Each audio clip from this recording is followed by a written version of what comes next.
Imagine if one mistake, one verdict, could end your life. What if the system got it wrong? It's the ultimate punishment, irreversible, final. Some call it justice, others state-sanctioned murder. Around the world, the death penalty draws a line between justice and vengeance. The United States, China, and Tunisia. 3 countries, one question. Is the death penalty really just a matter of right or wrong? Or is there more to the story?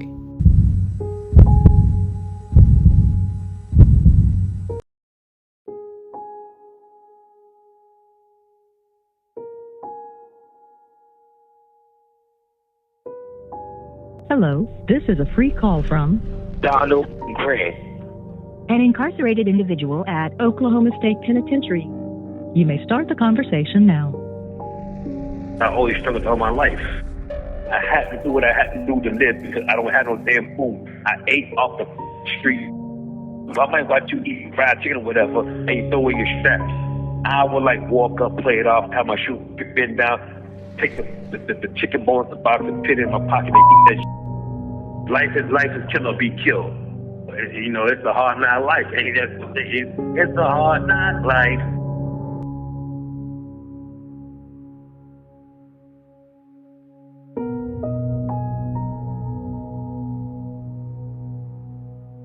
In this documentary, we're diving into a big question in the US. Is the death penalty just or unjust? To help us understand this issue better, we talked to Mr. Amedio, a government teacher who knows a lot about the death penalty and their effects on people and society. Before we hear from him, let's share some important information. The U.S. is one of the few developed countries that still uses the death penalty, with 24 states that carry it out.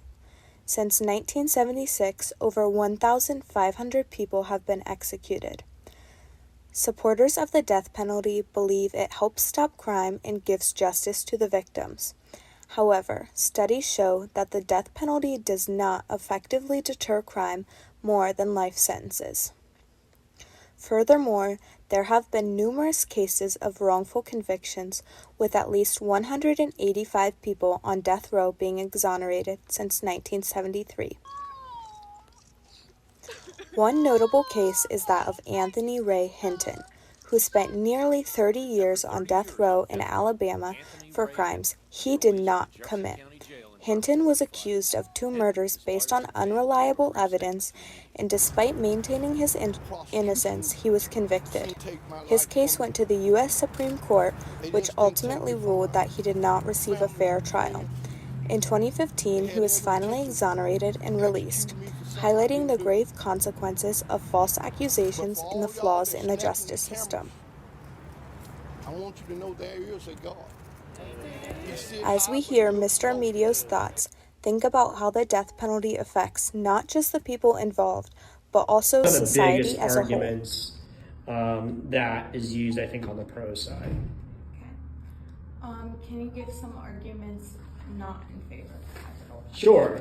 I think one of the biggest ones humanely is that there is always the risk of executing an innocent person, even with DNA evidence and having heightened methods of accuracy in terms of conviction. There's always still that potential you're going to get it wrong. And then once you execute the person, you can't obviously correct that mistake.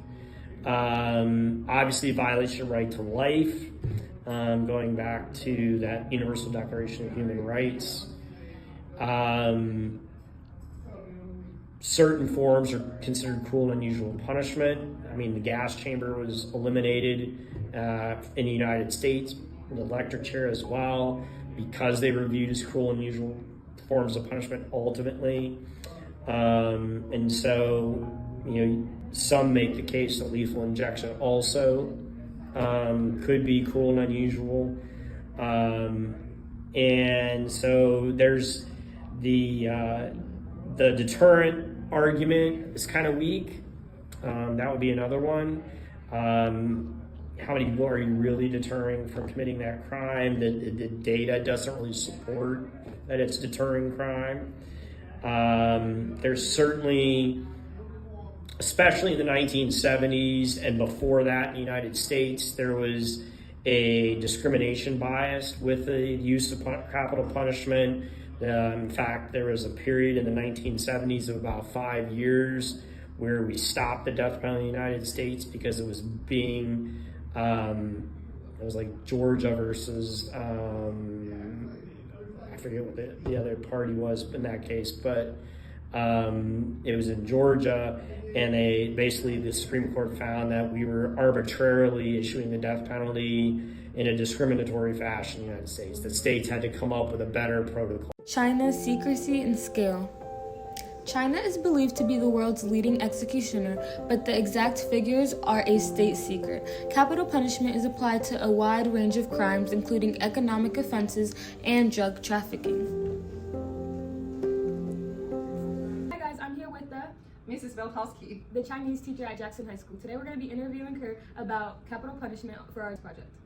So what is the current legal status of the death penalty in China, and how frequently is it applied? Definitely you will break certain rules, so you will start to file the document and then you sue, and then after court decision they will sentence you, like put you to death, or you have other service, you know. And in China, I just searched it right now. A couple years ago, they have around 200 cases a year, yes, for like a death penalty. But I also think that's a big population country too. Yeah. As we've seen, China is a big population. So the next question is, can you explain the reasons behind the use of death penalty in China? I as a person, I grew up in China. In my memory or in my childhood, what I know is to prevent crime. Overall, we hear a death penalty, or any people receive death penalty from social media and from the government news, because it's not like a common topic. People will like to talk in the daily life. But overall, people would support this because they will. When you hear a crime, especially hurt others' life, you won't say, oh, maybe this person should go. Yeah. You know. So I think mostly people support. Next question: are there specific crimes that are most commonly punished by death in China? Special. I will say special. You will hear most is corruption, and the economical crime, because a big part in China is to stop China from developing in a good way. So the most news you hear about the death penalty is about the corruption. How is the death penalty in China compared to that in other countries, both in terms of applying applications and public precipitation? And to be honest, I don't know. Personally, I don't pay attention to law or crime thing or death penalty in other countries.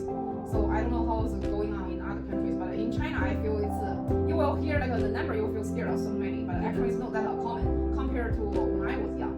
It's more common right now. People more humane and lenient and use appropriate way to deal with the crime. Yeah. And so I think it's in China right now. I think it's reasonable, maybe. You know, but I've been living in the U.S. so many years. I really don't know what's going on there. Okay. Next question: what are the arguments for and against the death penalty that are commonly discussed in Chinese society? I will say the argument will be if it's a wrong case, someone thinking, oh, they did something bad, they feel they should not receive death penalty. But the victims, especially the victims' family, will say, oh, we should protest, saying we should send the person to death. It's very common in TikTok right now in China, especially still kids, any harm, crime to kids, the parents will protest, saying, oh, we should put this person to death. Yeah. Next question. At the edge of North Africa, Tunisia, a land of ancient ruins, revolution, and resilience, is writing a new chapter in its democratic journey. For over 3 decades, no execution has taken place, yet the shadow of capital punishment still lingers in the law books today. The call for abolition grows louder from the courtrooms to the street.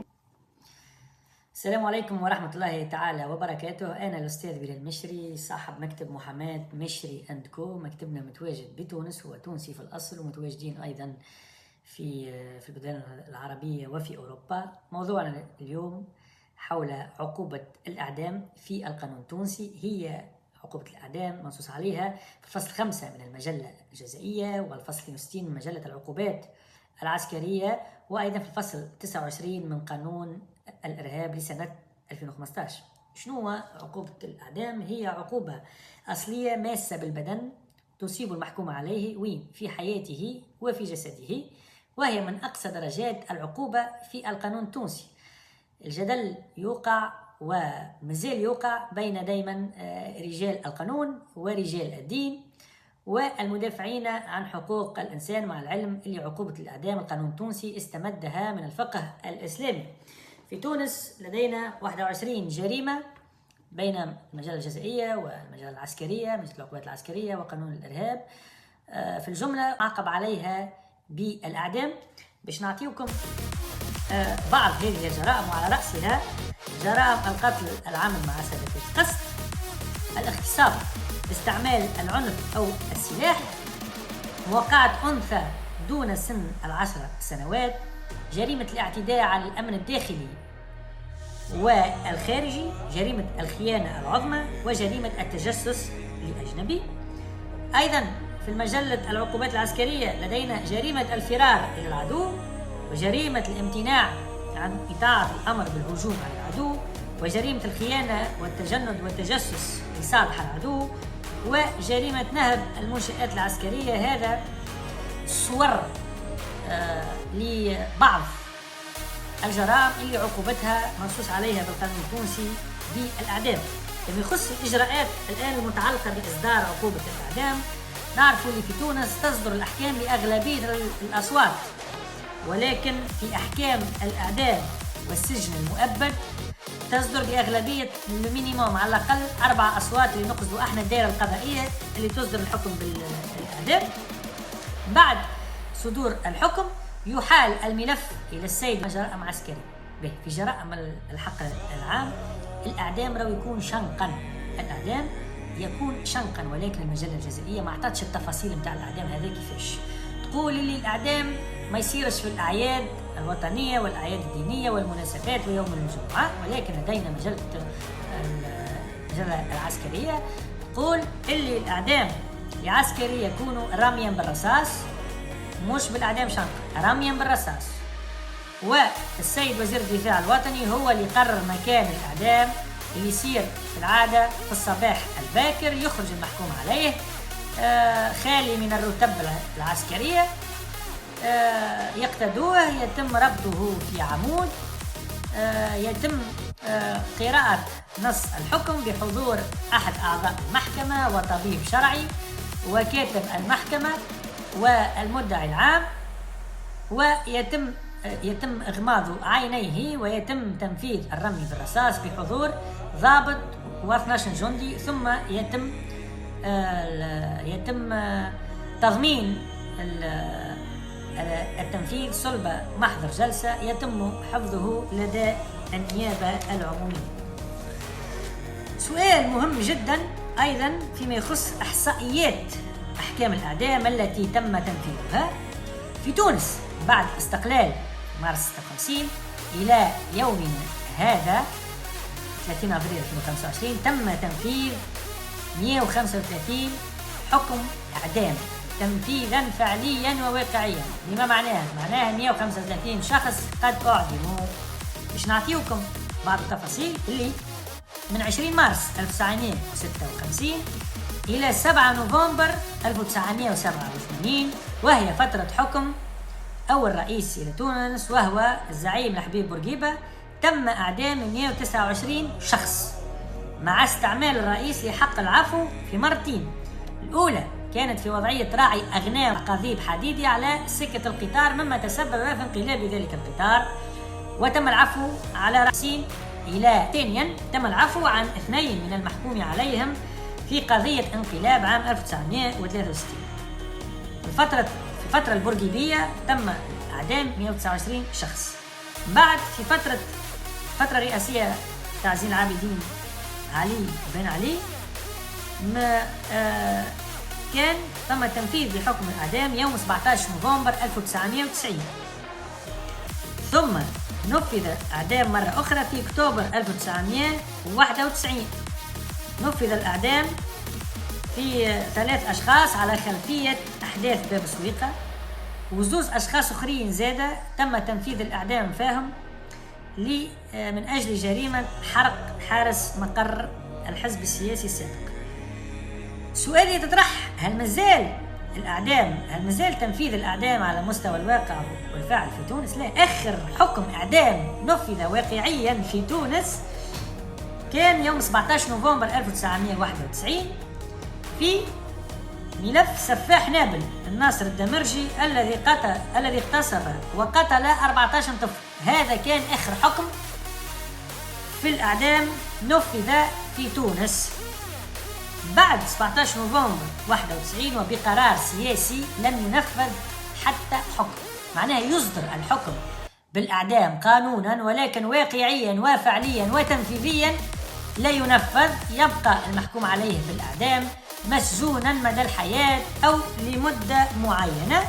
قبل الثورة التونسية، قبل 2011، المحكوم عليه بالإعدام لم يكن يتقبل أي زيارة ولا يمكنه أن يتقبل أي قفة.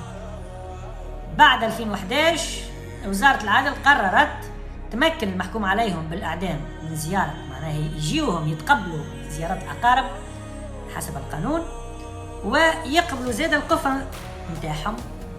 كل قايل قداش من حكم اصدر اعدام لم ينفذ؟ ما بين 80 و 100 حكم. ورئيس الدولة كما قلت هو من يقرر معناها تنفيذ الاعدام من عدمه. من 1991 تونس لم تنفذ حكم الاعدام. ان شاء الله نكونوا بسطنا الامور وان شاء الله الفائدة تحصل للجميع، وشكرا. To answer the question, is this a simple matter of yes or no? Or is this far deeper than it's made to seem? Capital punishment is as deep as it gets, with many unsolved mysteries to people if they deserve it or not, all the way to why does it only happen in some places. Capital punishment is a complex and evolving issue with no easy answers. It raises many fundamental questions about justice, human rights, and the role of the state. As societies grapple with these questions, the debate over capital punishment will continue to shape the future of justice around the world. From wrongly convicted to never convicted, the capital punishment opens many questions to why it still exists or why it doesn't happen as often. Around the world, we have very many different options for a capital punishment, as some don't even have one at all. Questions go unsolved as why some places do and don't have the death penalty. Capital punishment, more commonly known as the death penalty, is the ultimate punishment one could receive for a crime, a sentence that ends life and in some cases even justice. The mystery still goes unsolved as people wonder where it started and how it started. But one thing we will always know is death penalty kills many of innocent and non-innocent people. Two can be as bad as one. It's the loneliest number since the number